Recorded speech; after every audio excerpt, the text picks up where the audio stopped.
qualifiers. So our second series, our middle series even of the day, Complexity versus Onyx, and Team Onyx up 1-0 right now in this 2-game series. It definitely could have gone either way last game, but Team Onyx, they just simply played a little bit better. You know, it came down to that somewhat of a base race of sorts at the end, but the Invoker play of Flea, this standing player Flea has actually performed pretty well, I think it's safe to say, in that first game. Well, what do you think, CCNC?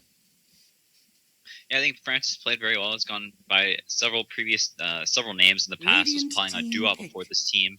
They didn't really find too much success, but playing with a lot of better known players with more experience, and maybe learning a lot from them, getting better while playing with them. It's rare you find an opportunity like that. So he's probably really trying to get the most out of this time while Abed isn't in the U.S. and he's playing with all these players with a whole lot of experience and knowledge about the game. Yeah.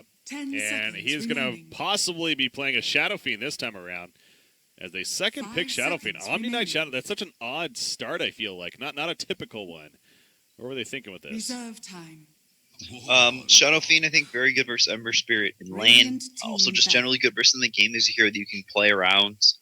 Will do quite well versus some in the lane. You can take his towers.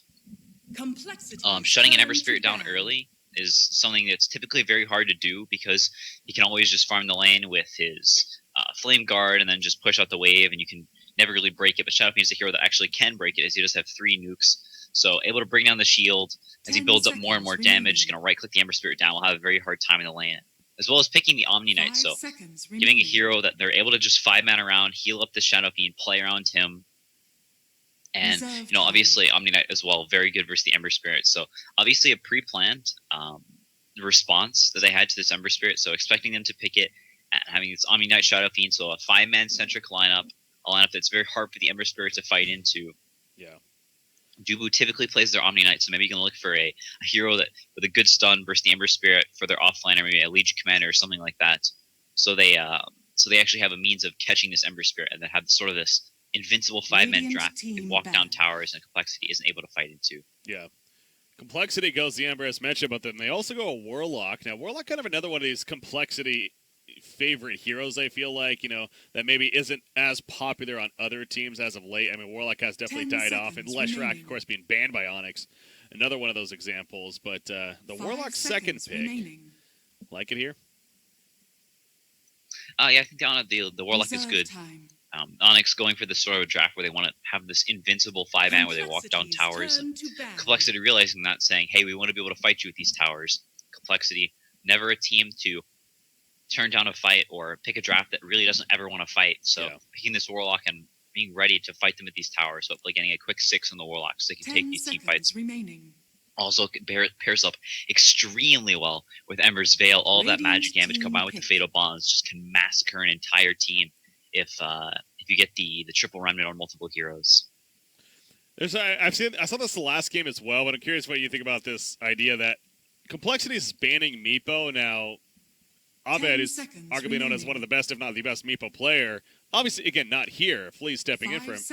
Does Flea play it, or is it still worth banning? Francis plays Meepo. Okay, so just to he's clarify a Meepo player. So still makes he's sense. one of the few high MMR Meepo players in NA. Before Arteezy learned it, and a couple other players, him, and then there's some like lower MMR players, some 6Ks that play Meepo, but he's really the only 8K player that plays Meepo in NA. Okay. Before Arteezy. Well, there you go, guys. There's there's a reason as to why they're still banning the Meepo on the side of Complexity. So the bans finish up. Now, you mentioned perhaps a stun-heavy offlaner. Slaughter is actually still on the board. He made it through. Would be surprised. Yeah, there's still the Slaughter Legion Commander as well. The Slaughter not really great versus Omni Knight Shadow Fiend. Can be good versus the Omni Knight if you want to right click him down, but not great versus the super strong 5-man lineups, as they'll typically pick strong lanes. So not great in the off lane. I was thinking more for Onyx, to be fair, against Complexity. Yeah, it could be. It could be good for Onyx. It's decent versus the Ember Spirit, decent versus the Warlock, but they already have their 4 in the Omni Knights. Dubu almost always playing the Omni Knight. They can run it on both from time to time, but typically it's the 4 Omni Knights. So okay. Slaughter offlane not the most popular right now. They may go for it. I think they have run it maybe once or twice. I'm sure they've run it probably once or twice in scrims, but it's almost always this dude Omni Knight. It's one of his favorite heroes. He really likes to just sort of run at people, play this fight you style, sort of leftover from MVP Phoenix there, the sort of style that they had bringing it to this team. Oh, well, there's a hero that stuns, and stuns pretty well. The Earthshaker has a long-range fissure, of course, and as you mentioned, they could arguably use one, so I guess that kind of accomplishes that. Is that going to be a 3 Earthshaker then? That would make sense. Yeah, it still could be the offlane Omni Knights. Could also be an offlane Earthshaker, but they do pick up the hero with catch, so a good hero to stun down this Ember Spirit, has multiple stuns, can break his shield quite easily in these team fights. Can also set up potential kills on mid from far away if he is roaming. He's offline. What is happening? Well, there you go. That kind of throws everything for a loop. Beastmaster. So, yeah, the offlane, I mean, could be a jungle Beastmaster. I know that's maybe a thing, but... So they could throw the Beastmaster into the jungle and put the Earthshaker offlane with the support Omni Knights. They may, because they do not have the greatest lane support, they may pick a very, very independent laner for Mason. Maybe the Razor, the hero that he, in particular, one of the few NA players that really likes that hero. There's still the Razor. Other independent heroes, the Centaur Warrunner banned out, so probably not gonna be able to get him for the safe lane. The Juggernaut still here, pretty good in this game, a pretty self-dependent or an independent carry. But you're gonna have to be looking for a strong laner for Mason. As they're gonna be putting somebody in the jungle, probably the Beastmaster, and maybe running the Omni Knight in the offlane or Shaker roaming around. We'll have to see. Kind of some interesting picks, but like we sort of talked about. Complexity last game had some very strong team fights and very strong push, but not really any catch. And Onyx not having that issue this game with 2 very good heroes at catching this Umber Spirit if they do find him in a position where they can stun him and knock him down. Yeah. So, yeah, still curious about how they lane it, but definitely makes sense as far as the overall idea of what Team Onyx is going for. As far as Complexity is concerned, they third picked that Rubik, so I guess nothing too questionable there. Now, Rubik, I feel like, is pretty good against the likes of an Omni Knight. There's a series that I cast a little bit ago for a completely different tournament, but the Rubik player in that, kept stealing the Guardian Angel specifically and to help turn fights in their favor. And so that could be a nice tool to use against them. Sniper coming out Radiant with the team ban. Yeah, quite a good sniper game. Ember Sniper is a very nice combo, as you can always be chaining people with the shrapnel on top, so it's a whole lot of damage over time. Very good at defending towers, which is sort of what Onyx wants to do. I do sort of worry for him, though. If they fall behind early in this game, could get constantly scouted out by these by the Hawks, and they do have multiple jumpers. The Shadow Fiend may even go for a blink this game. Francis, in particular, is a player that has been known to go for the blink Yule Shadow Fiend this patch, so it was popular many patches ago around the DAC era, but he still goes for it from time to time, so may go for it this game. We'll give them some even more pickup potential. That's a little bit of theory crafting, but Sniper is potentially can be a very good pick. The Warlock Golem also very nice at making space for him in team fights. Yeah. Now the final ban to come by Complexity. You see Darkseer taken away from Team Onyx. They do still need their offlaner, so Darkseer could have potentially been an option here. Reserve time. Now Complexity figuring out who they want to ban. Again, Team Onyx, they could do many of things. So I guess they need their one, though, is really obvious here with their final pick. So more along those lines. Yeah. Slark, maybe? Is that hero like 10 seconds remaining. It's not the greatest versus Ember Spirit, as it takes you so many items to be able to get to the point where you can actually kill him or shut him down.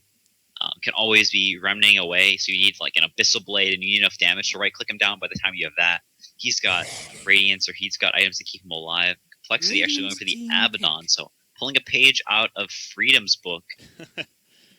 IX Mike over Very there, good yeah. this game. Versus the Roar as well as the Fissure, super good at purging off both of those. And also, Onyx, you could sort of see banning up the Darkseer, one of the strongest off-laners. Very good in these 1v1 scenarios. 5 seconds As you just get tons of farm, get to super fast mech. But Abaddon, sort of on the same train, an extremely strong 1v1er, especially versus most melee carries. So Onyx may be forced into going for that Razor. We'll have to see what they choose to go for. But I really like this Abaddon pick. It's super good here. It continues to bolster the team fight. So Complexity gearing up to fight Onyx at these towers whenever they do group up to try and take them. Yeah, and I feel like Complexity did run a little bit of Abaddon themselves. But you mentioned, Team Freedom, known for perhaps doing that as well. And 10 seconds remaining. that Aphonic Shield is most certainly going to be useful for this team here. Weaver is going to be the final pick, actually, coming out on the side of Team Onyx. So they get their 1 position. I assume that's where that's going to end up, of course. And as far as overall Mason wins. Weaver, infamous Mason Weaver, one of his specialty heroes. Like we talked about, a independent carry, so can lane solo versus Abaddon quite easily. Should be a reasonably even lane. The Weaver maybe pulling ahead once he has a few levels and could possibly get a kill with a rotation from maybe the Earthshaker. We'll have to see who is off lane, if the Beastmaster is jungle, which he most probably will be. A whole lot of kill potential between a Rubik and Ember Spirit and a Warlock. So I would assume Omni Knight probably going to sap as much XP as he can up in his top lane while Beastmaster heads to the jungle. All right, so keep an eye on the early build here, but definitely a fun one shaping up to be yet again. Team Onyx versus Complexity had a hell of a game 1. Came down to a bit of a base race there at the end, and Team Onyx, though, pulling through. So hoping for a similar result here in game 2, whereas obviously Complexity would like to split the series at the very least now. And this making their debut here of the post 7.00 patch here in the Starladder iLeague StarSeries qualifier. So the ports happen. And the wards attempting to be placed. You see Love Yourself, a.k.a. Bulba, gets the Observer ward down quickly. As Warlock going to make his way to the top lane now. But, so Bulba playing the Beastmaster here and setting up as if he may actually go the off lane. Over here, so some aggressive dual lane, perhaps? Yeah, it could be an Earthshaker Beastmaster dual lane. They're not the strongest of lanes. Complexity isn't level 1. And it looks like they just want to keep the supports tied down here, as the Rubik can have a lot of kill potential mid with the Sniper. On the SF at early levels, when Sniper gets level 3, has the 2 points in the Shrapnel. Can set up kills in him, so coming up here, it looks like he's going to try and force the supports to stay here, and maybe get as much as he can. Doesn't get 2 sets of regions, or he doesn't get 3 sets of regions, so just getting the 1 Tango, 1 Salve, and Stout Shield, so has the Iron Talon queued up, maybe going to start in the lane, keep the supports here early on, give the SF a little bit of space, and then go back to the jungle afterwards. So I like this play from Bulba, giving his Shadow Fiend a little bit of space early on. Makes sense there. Shadow Fiend is going to pick up that Boundary Ring, of course. Creating space, as well as a Mason ready to pick up the bottom one. So no rune contestation this time around. Going to be either side getting their own runes. Cancel on the Sniper. Going to be in that middle lane. So that does mean Ember Spirit going to be in the hands of Moo, meanwhile. So yeah, they see this ward here, but Warlock not long enough range to hit it, so he walks down the hill and then he can't see it anymore. So that's awesome. needs Moo to walk over so he can take it down. They do kill it. Get a little bit of extra gold and some XP for Swindle, so very nice there for this top lane. Yeah, preventing that vision, so well played. Now, Bulba up here. Going to have to deal with the harassment of Warlock. Currently, Earthshaker, okay, he's going to do a block of sorts with that fissure and bring in the jungle. Oh my goodness. He's done this before. Yep, so they're going to pull a hard camp, so that was their plan. He's going to last under the tower with the Beastmaster. And Demon going to be able to farm up these camps, get a few more levels in the fissure, and then maybe look to rotate somewhere. But Z-Freak knows what's going on, heads over here, and is going to at least sap some of this XP, maybe try and steal a couple of last hits. He's pinging it out as if maybe wants to have somebody come over, rotate over, and it looks like actually Moo is rotating over, so they really want to make a play on Earthshaker. He has a lift ready to go. Demon almost running into him, doesn't though. And instead Moo will pull the creep wave, and Z-Freak will kind of walk it off. He did place the ward though, and so they'll be able to see if they attempt that in the future. The crafty plays they're trying to make. Middle lane, Shrapnel comes out, but Rubik just a little bit too far. And Demon will throw in a couple of auto attacks to eventually get him out there, but early start for Sniper versus the Shadow Fiend. 3-3 Sniper versus a 3-4 Shadow Fiend here, so very early on, though. Oh, and actually Sniper might be in some trouble. Be blocked in, not maybe quite not. level 3 on the Shadow Fiend, so doesn't have very much damage until he has those level 3 raises, or level 2 raises, so if he was level 3, maybe he could have gone for the kill, but a little bit low, got headshot proc 2 times in a row, and not wanting to risk giving a turnaround to the Sniper. Oh, he's going to take some damage right here. Fairy Fire. Oh, but the lift at the last second. I think he would have died to that raise. Yeah. So a nice save. Yeah, he definitely would have died, actually. He only had 125 HP, so a nice save from Z-Freak. Playing around this mid lane, but as he is here, Bulba is getting quite a bit top. Did go for the Axis level 1, so giving a little more damage. And 9 CS on the Beastmaster because those pulls able to last the Ender Tower. Bulba, top of the CS charts, and you don't really want to see Beastmaster getting a good start. It's a hero that needs levels and farm typically to thrive, not just a hero that can get level 6 and do a whole lot. You can go for some roar ganks, but after a little bit of time, needs those Necro Bolts to have a big impact. So it's a very good start for this Beastmaster that he really wants to have cheeky pull shenanigans with Z3 blocking it up, so no more pulls for this Shaker. Yeah, not for now at least. So bottom lane, we do have the Omni-Knight down here, Dubu. The one playing it, we're going to go trade auto attacks with Abaddon, who's attempting to do some jungling of sorts with the creep pull, and gets at least the one last hit thrown in there as, oh my god, that was the middle lane. The exchange test right there. Oh boy. I apologize, guys. Shadow Fiend go for sniper, though, and Shadow Fiend got the kill first. Were you catching that by chance? No, I was looking bottom. You got caught in the trap with me. Yeah, No. I'm not the cameraman, though. Yeah, so you get off. Anyways, but obviously the Fleet getting the advantage, though, in terms of getting the kill first when it comes to the first blood. Yeah, Looks he like also got the dove him. souls because he got the kill himself, so even though he does die and lose half of his souls, not the biggest deal. Still at 12 after respawning. But basically a dual lane versus dual lane scenario in this mid lane. Neither team wanting to let their squishy mid hero get punished by the rotating heroes of the other team. So just sort of sacking each other's XP a little bit, playing this dual lane, trying to enable their cores, as they both sort of want to play around these heroes. Whenever you pick a sniper, it's typically a very sniper-oriented line if you play around the sniper to protect him, and same with the Shadow Fiend. Picking up this Omni-Knight first pick along with him, so wanting to help him whack down these towers, having someone to protect him, and try and body this Ember Spirit around the map. Ember Spirit, he's having free farm up here at the top lane. 23-4 creep farm now. Is leading the way here. Abaddon 13-1 down here at the bottom, meanwhile. He's obviously managing some okay farm himself. As we're looking back at him. Oh, yeah, you do see Beastmaster into the jungle with that Iron Talon. And attempting to continue to pick up his farm. I mentioned the Necronomicon books. Wants to get those ASAP. Bottom lane, Monkeys, he should be fine. More pressure coming out, or is he? If Onyx shield, it's worn off now, but Radiant's he's top good. tower is under attack. Yeah, not going to go for it. A little bit risky. Could have had some TV support, maybe turn around and kill us, not wanting to get over-aggressive. Complexity getting some chip damage off of this top tower, pushing the wave in, catapult donking away, but Bulba may go down.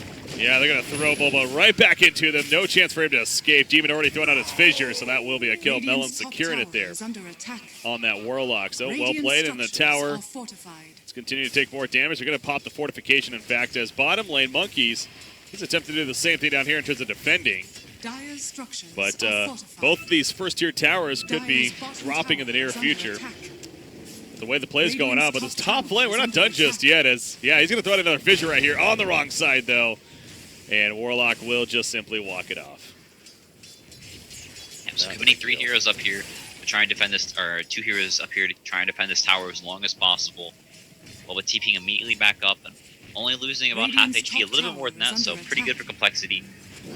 Next time they have a catapult, should be able to finish it up completely. I'll have to see if they try soon or continue to wait a little bit. Looks like they're Monkeys. Yeah, but this is going to come at a cost big time. Seafried going for the double tap. Yo, the one where, yes, he got it. Omni-Knight did actually fall. Monkeys credit for the kill right there in the end. Wow, a 2-for-1 exchange. So the dive was real and ended up biting them in the ass for Team Onyx. Yeah, and as we talked about earlier, they were, not getting too over-aggressive, not diving this Abaddon under the tower, but slipping a little bit. And now Z-Freak level 5, actually going for treads. So maybe going for that damage talent and gonna, whack some people. We'll have to see. That'll be a little bit clowny. But we've seen how Z-Freak can play on this Rubik, so I think a very nice start for him. Not what Onyx really wanted to give in this game, as there are a lot of good spells. Steal, Roar, Fissure, Time Lapse, Yeah. Shikuchi, obviously a very, very good one. So a lot of Purification, of course, so a lot of good spells to steal, and the Rubik off to a very good start. Yeah, that is something. So really beefing up. He's going to roam through the jungle right here, see if he can maybe get information at the very least, and perhaps the bounty room, but of course that's already taken. He's going to run into the Beastmaster right here. He's pinked out, though, and going to attempt to fall back. He's going to go for the port. Not going to happen. Fissure will catch him as Z-Freak. He has those power treads, as you mentioned, going to throw him over the Fissure. This Bortho going to block him. This is just a matter of time, and there's no way he escapes here. Just, can he get hit by the newts? That would be something. Oh, he didn't get crit one time. Wow. None of the wolves crit. If they all crit, he would have died. So, Z-Free asking for some luck, not getting any. Yeah. Never lucky. Oh well. So Yeah. he falls. Radiant's top tower Like we said, the is under second attack. catapult coming in top, and it looks like this tower may go down. Dubu TPing in, has to repel, so a little hard to kill him. Not willing to use the chain siege yet. So yeah, they do come out. The tower continuing to get whittled down with these range creeps and the catapult. Moose needs to be careful himself now as Mason ports in. Gonna chase after the Warlock, however. They know Moose a little slippery, so not the easiest to go. Middle lane, meanwhile, Cancel gets caught. Looks like that was a roar used by Beastmaster. It sure was. Monkeys gets here, pops that borrowed time. However, they stop attacking him, of course, and they will fall back. So Sniper dove here in the middle. And they secure the kill. Top lane, we're not done just yet. Swinamels gets picked off, actually, as Mason's able to dive him with that Shikuchi and secure a kill himself. So a couple of big kills for Team Onyx. And may get a third. Yeah, Raze secures the kill on Z-Freak meanwhile. Yeah, this is a very strong timing for Onyx. They have so many nukes, so much burst potential. With the Fissure, all these raises, the Weaver scattering around, level 8 now. The max level Shikuchi, 2 points in the Swarm, and Cancel getting pressured now as well. They pick up a salve base, so they're going to be forced to use that. Oh, whoa. Is under attack. Assassinate, baby. Boom, headshot. Drops down the Weaver there in the middle lane. He's going to hop over to the shrine. So, yeah, I don't know. Weaver just underestimated sniper damage right there, I guess. Also tanked the tower a little bit. Not going as planned. Yeah, it's pretty bad for Onyx. The Weaver going down, giving Sniper a little bit of a catch-up. So, it's like he does have his phase boots now or whatever. Upgraded boots he has chose to go for. And Abaddon coming mid. Tried to protect Cancel a little bit earlier, and now committing to this tower with this. They do have the Golem on the Warlock, so looks like a big fight maybe going down top as both teams committing 3 or 4 heroes to this mid lane, only Dubu and both top. Z-Freak down bottom, continuing to split push. Moo chasing out Dubu at the top lane, by the way. He's going to pop the... Oh, he actually gets caught with the Searing Chains, and not going to be enough turn damage, though. In fact, yep, it is going to be killed. The Remnant chasing back down. Bounces back in. So well played right there by Moo. Bottom lane, Promoror. It's up on a Z-Freak. He's trying to get away now. He has a spell steal. He's trying to get the spell steal from the...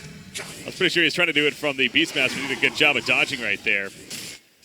Managed to allow Shadow Fiend to finish the job. So kind of a 1-for-1 situation as again Omni Knight picked up at the top lane meanwhile.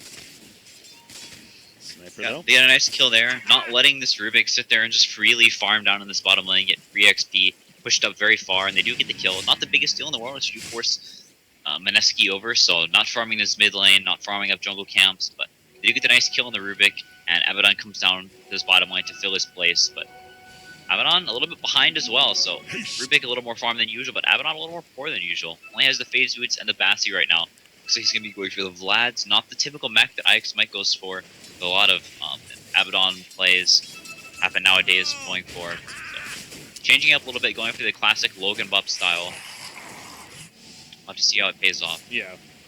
Top lane Mason, he's going to make his way. Although Rubik, he stole the Shikuchi himself, so that's definitely a solid ability to have if you're the Rubik. Definitely a great escape tool as well as harassment, of course. But Abaddon is pushing out the bottom, you mentioned. Gonna pick up on some farm right here. He's sitting there at 6th in the game, only 2,600 net worth around that area.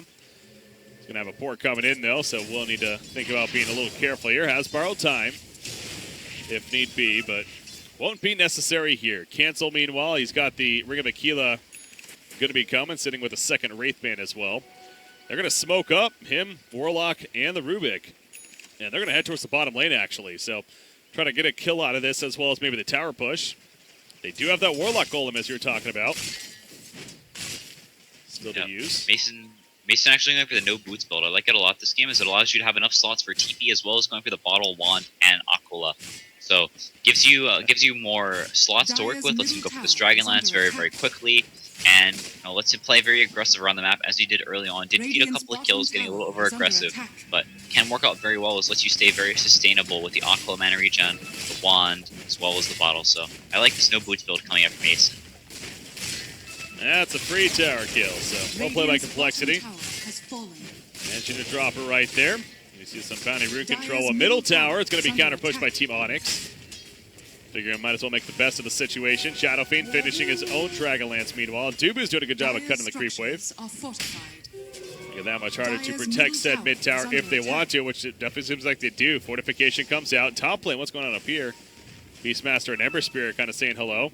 Meanwhile, Rubik, he's charging in pretty ballsy. Needs to be careful, has that Shikuchi, but they spot him with the Sentry. Out comes the ultimate from Earthshaker with the Echo Slam, but here comes the Warlock Golem. The Veil is put out as well. The Ember Spirit flying in. Gonna get one. No, protective Guardian comes out right there from Omni Knight. He is gonna go down though. And now Flea gonna try to fly away with it. Guardian Angel, excuse me. Anyways, in the background, Rubik was picked out. Primal War now on Ember Spirit, looking to turn on him. But they lose Earthshaker back there. And now Beastmaster being chased down. His minions are killed, and the root from the Searing Chains, that will secure him to it. 3-for-2 exchange. Mason gonna have to squirm away, thinking about going back in, opening at least right there, but he's just kind of toying. Assassinate's going off. Oh, there's the time lapse though. And he'll be fine. Cancel taking some tower damage, but gonna manage to survive. All right, favor for Complexity there, I'm pretty sure. Yeah, they use all their big ultimates. They get a couple of kills. Beastmaster goes down, so going to slow down his Necrobook even more. Not really in the kind of shape to fight right now on this Beastmaster. Wants to kind of chill, go farm, get his Necrobook up. So Complexity using their cooldowns as soon as they have them, or as soon as possible, and taking that good fight. Have another smoke on Z-Freak, so look like they want to wrap around this tower. Not done yet, even though they don't have this rock. They do have the ult back up on Abaddon. And all their other spells, very low cooldown, so looking to get active, continuing to stay active, while this Beastmaster, not super rich, while the Shadow Fiend's still working on some of his core items. Dooku. Here's part of being active. Not going to be enough, though. The chase unsuccessful. Good job with Fissure, but unfortunately didn't block the Ember Spirit, and now he's going in for some kills on a Beastmaster. Slow happening, but there's the boom headshot from the background. Cancel with the Assassinate, takes out Beastmaster. Meanwhile, Melons is picked off, however, in return. So good job by Mason, at least getting the turn kill. And going to assist with maybe another. Rubik gets caught by the Fissure. Great heals, though, from Abaddon. There's the Euphonic Shield. And that will be enough to allow him to run it off. So a 1-for-1 exchange. Beastmaster for Warlock. Top tower. It's being pushed in, though. Flea's going to kill it. We're coming in, however, from Monkeys. And going to have to just trade auto attacks right here. He does have borrowed time, so he's not afraid to do this. And somebody's running out. They have no way of stopping, though. And that'll be Shadow Fiend escaping. Forces out the ulti and then TP's out immediately afterwards. So, favorable trade for Onyx for sure. They do get that top tower. And Francis playing a lot like he did last game. Split pushing, getting a lot of these towers down. Knows that he can't really contribute too much to this fight as they just want to get back. Beastmaster going down very early in the fight and using his only Necro 1. So, not very useful right now. Backing off and waiting until they have that Necro 3. So he gets, the Blink Dagger online and the Shaker. He's going to be farming up in this top lane for quite some time, trying to get up to that Blink. And once they do have these items, they're going to have some very, very strong pickup potential and map control. The slipper heroes like the Weaver and the Blink stuns from the Beastmaster and the Shaker. Yeah, Shadow Fiend going to be picking up that Shadow Blade. Middle lane. I'll just cancel more so, trying to pressure the tower once again. Actually get a kill on it. Bottom lane, Warlock could be in trouble. Weaver chasing. Don't have any kind of stun, though. Mel's picks up on that. And he'll just TP. Well, it really wasn't that far, but it allows him to survive, so very good one at that. As you see Dragonlance on Sniper has been completed. It's pretty standard stuff, but the Roar does come off of cooldown. They have the level 3 Fissure and level 3 Aftershock, so they look to move up. They can move up to this top lane, go into the push lane. They know someone is going to come here and farm it, but who's spotting him out?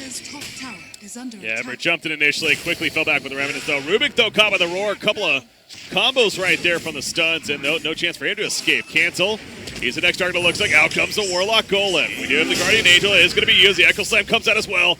But down it goes Earthshaker, not the biggest one. Dubu's going to fall despite the Guardian Angel. Look at this upheaval.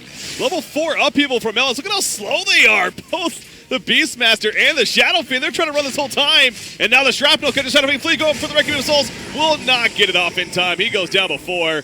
Level 4 upheaval doing a lot of work right there. Yeah, Mason goes down to Moo as well. They really wanted to make a move up to this top lane, find a pick off, but Complexity kind of spotting them out. And they figured while we're here, might as well try and find a pick off, but not really working out the way they wanted to, having to go a little bit too far, getting a little too aggressive after they got the kill on the Rubik, and losing 4 in return, and going to lose his tier 2 tower. So really not what we want to see. These Monkeys with that Vlad's, with the level 4 Abaddon passive, so this tower going down very quickly, going to be going for the Helm of the Dominator next, so we give them even more tower and team fighting potential. Complexity. Golem going to be despawning right here. That's actually well played by the Warlock. Yeah, he's be a distraction. It's like, all right, you guys want the Golem, have it. Nope, never mind. Gets despawns anyways before you can actually kill it. So simple distraction, but makes the best of it. You mentioned Humble, a Dominator coming on Abaddon. That's going to be big. Sniper. Looks like that Maelstrom just around the corner now.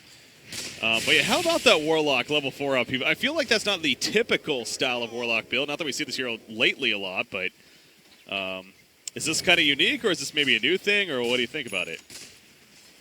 Yeah, typically you go for like 4-2-4 or 4-2, like 3-2-4. Sometimes you'll see 2-2-4 is a little bit uncommon, but not the most uncommon. Getting this upheaval max is really, really nice. Even though they have the Weaver, who isn't really affected by it, very good versus a lot of their other heroes who like to they kind of want to just go in and commit. But whenever you commit and then you want to try and get back out, you're just sort of stuck there. As long as this Warlock doesn't go down, as level 4 upheaval like happened in the last fight, they all just kind of got demolished. We're stuck there forever. Really causing issues there. We do see Monkeys is having free farm, just pushing out this bottom lane. Meanwhile, the Villa Discord on Ember Spirit. He's looking for a chance to make a play here. Mason, though, it's a little bit too quick.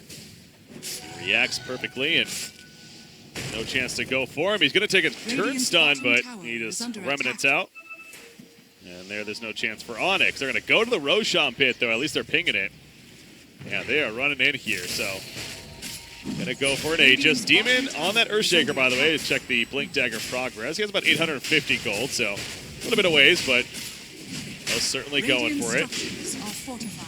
Meanwhile, bottom secondary being pushed by Complexity. It's all about those objectives. They pretty much knew Roshan was happening. Figured let's get a second-tier tower out of it. And so at least they get that, but that's going to be an Aegis on Mason? Yeah, Weaver's the one that picks it up here. You think Weaver over Shadow Fiend makes sense? Yeah, I think they want this Weaver to be going super aggressive. He just has his Deso now, so also he's the biggest damage dealer. And the Shadow Fiend, not doing like a ton of damage right now. He's going to be going for the BKB, and once he has that, not really going to be going down very easily. And if the Shadow Fiend is going down first one in the team fight, then it's most likely the rest of his team has already died. He's going to be dying again. So the Weaver having the Aegis lets him play extremely aggressive and basically keeps them from doing anything because Weaver has the Deso. So he's going to have a huge impact in these fights. He's going for the Lincolns next as well, looks like. They're doing some Ancients as a team as Complexity. Some stacked Ancients. Not sure how many there were, but it seemed like there's a fair amount of Sniper. Getting some good chunk of farm from that. The top two farmers belonging on the side of Complexity. Sniper and that Ember Spirit up there. You see the net worth chart. It's been kind of an up and down roller coaster a bit. It's been climbing back in favor of Onyx somewhat as of late, as it has the experience been. But overall, a pretty close game that definitely could be on either side here. Demon, the Blink Dagger check again is just about there, about 2,000 gold saved up, so going to be pretty clutch once he gets that. Able to jump in with an Echo Slam. For now, he'll just throw out some fissures and try to keep these pushes from happening too much, but middle tower, it's going to be an easy tower kill. And they're good with that. Snapper's hanging almost around. Getting the till up. Almost killing Moo up top. Barely had enough mana to get away before the Necrobooks burned it all away. Mason, meanwhile, okay, he's fine. Time lapse is out. So yeah, action at the top lane, that was you were talking about. Manages to escape though. Dire's bottom tower is under attack. Cole's teamfight is just so strong right now. They have all these frontliners between the Rock and the Abaddon just running in. The Ember Spirit blinking in chains and locking people down for the Sniper to just peep away. It's very hard for Onyx to take these fights. So once again, sort of their game plan they had last game, trying to split the lanes, get vision, and take the fights on their terms. Bulba up top, Flea down at bottom, still pushing here, killing that wave, the catapult rolling in to maybe get a couple shots in this tower. They know exactly where Complexity is, because they're moving them around the map, just trying to get as much farm as they can on these cores. Blink Dagger picked up on Earthshaker, so again, great initiation now for Team Onyx. See Shadow Fiend scouting out with the Shadow Blade that he has. He's working on that Silver Edge now. Finishing that first. He's going to open with a Requiem. Oh no, but the Slide of Fist causes issue. There goes the Exile and the Requiem of Souls. Equals a dead Ember Spirit. So. Yeah, an initial reveal of the Earthshaker Blink, killing exactly the hero they wanted to. So shutting down this Ember. It was getting quite out of control. It had the Blink, the Veil, and the bots.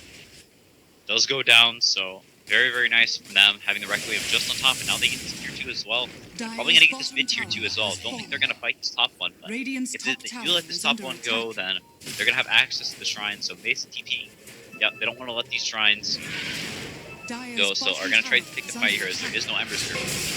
Wow, Dubu just got bursted though. The Warlock Golem comes out, so without Dubu and that Omni Knight, that's quite the loss. Time lapse from Mason. Going to make his escape, so it will only be the 1 kill. It gets actually pulled back in, but still slippery enough with that Shikuchi to make the ultimate escape. But so yeah, Warlock Golem will however help them push this top lane. And that will be an easy tower kill. So yeah, that is the last outer tower destroyed, and now the shrines are vulnerable as you're getting at. Middle lane. Oh, chase on a fleet right here. Not going to be enough, though. Primal Roar comes out. They're going for the turn kill out of Ember Spirit. That's going to be a turn kill. Great bait right there. Definitely saved by the Shadow Fiend and right into the Primal Roar of the Beastmaster. Top lane. Meanwhile, Fissure block, but don't know if they're going to be committing to chase them by any means.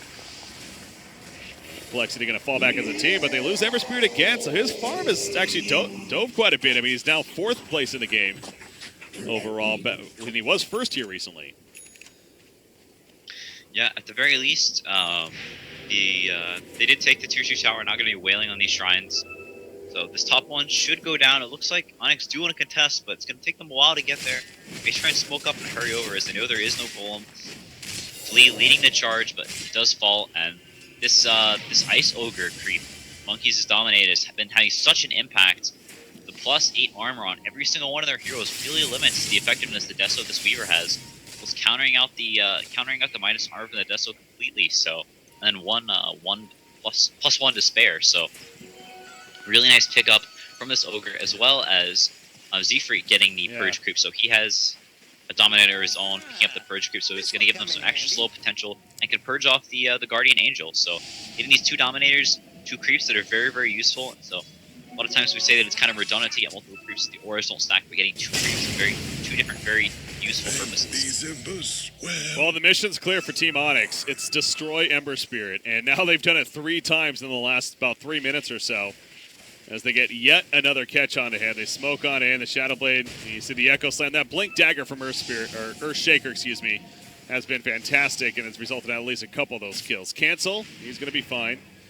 Barely makes his escape, but yeah, it's really keeping Ember Spirit in check. Is definitely hurting Complexity's overall cause right here. As I don't even know if Boo's seen a creep in the past 3 minutes. he's trying. He would love to, but yeah, he's running into some trouble clearly. Top lane Monkeys, they're kind of chasing him. Yeah, they're collapsing onto him big time. He has a TP, of course, but they may catch him. See Beastmaster, going to cut down the trees.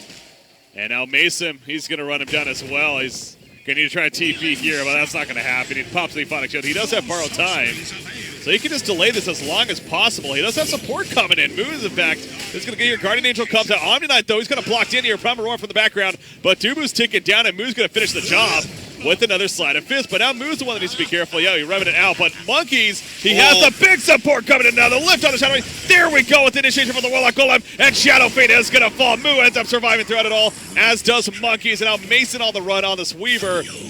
Well played from Abaddon. Z-Freak nukes him down to finish him off. Monkeys does finish off Demon, almost adding insult to injury. And Complexity come out big time in that fight. That's Abaddon though for you. You can't kill him quick. It's just so difficult.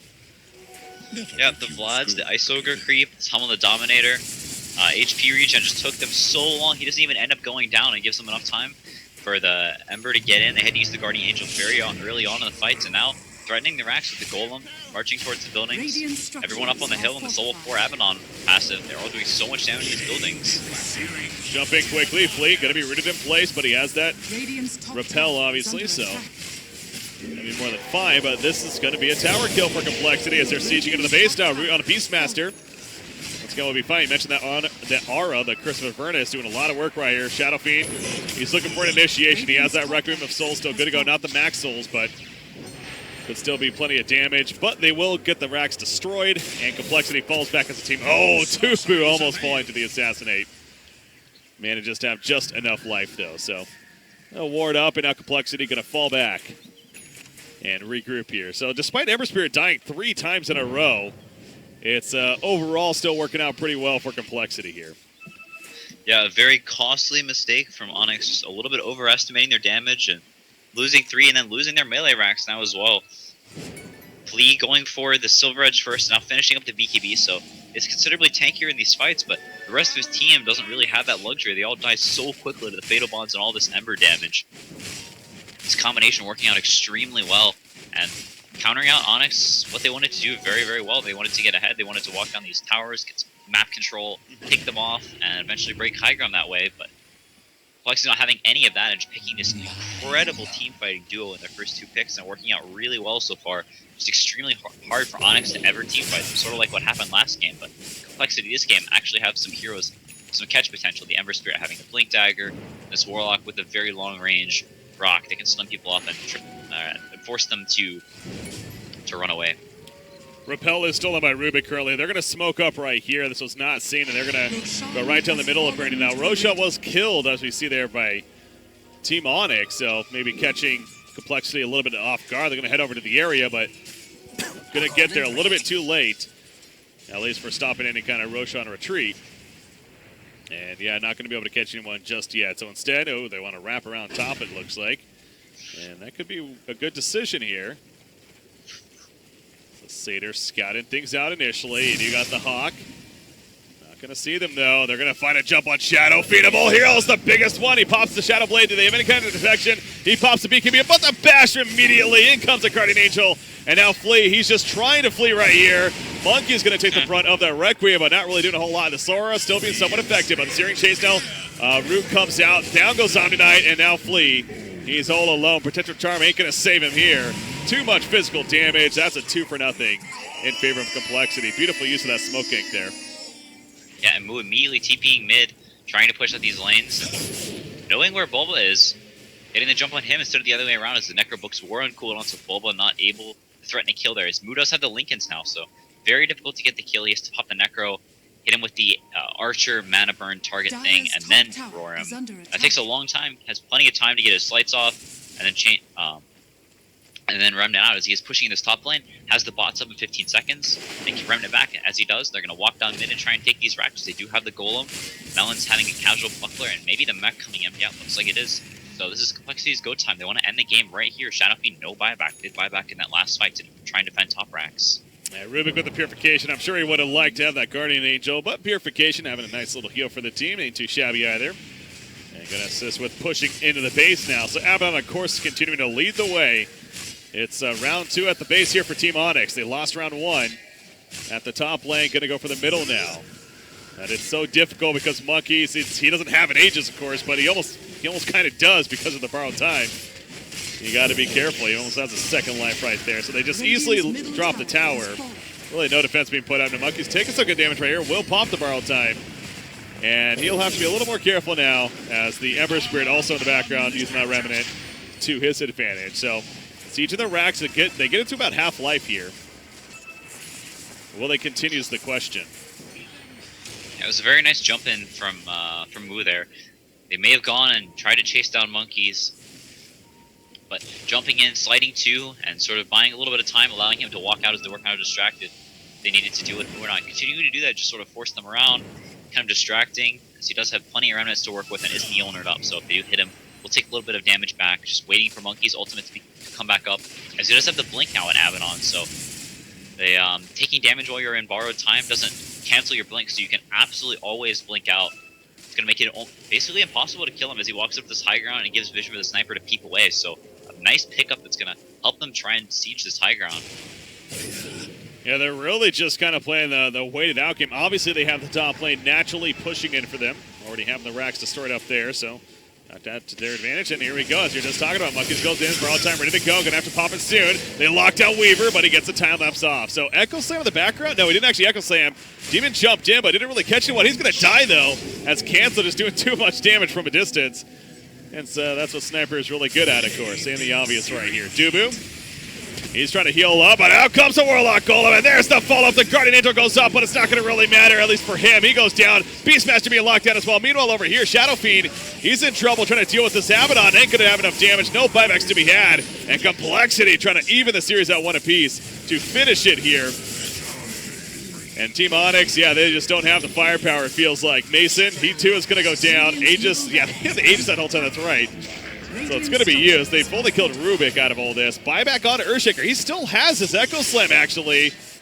Oh, he may be looking for a chance right here, but the Blink Dagger can't get it off. And Abaddon just dives in. The Assassinate kills him anyways. Oh, boy. That might be a... Okay, let's throw in the towel. Yeah. GG, well played. Yeah, so Onyx, playing around Complexity's massive team fight very well for quite some time, but sort of one big blunder trying to kill this Abaddon, overestimating their damage a little bit, and losing map control. All their lanes were out whenever they went for that play, as they committed quite hard for it. And then getting it turned around, didn't have any map control, weren't able to split push any towers, and Complexity sort of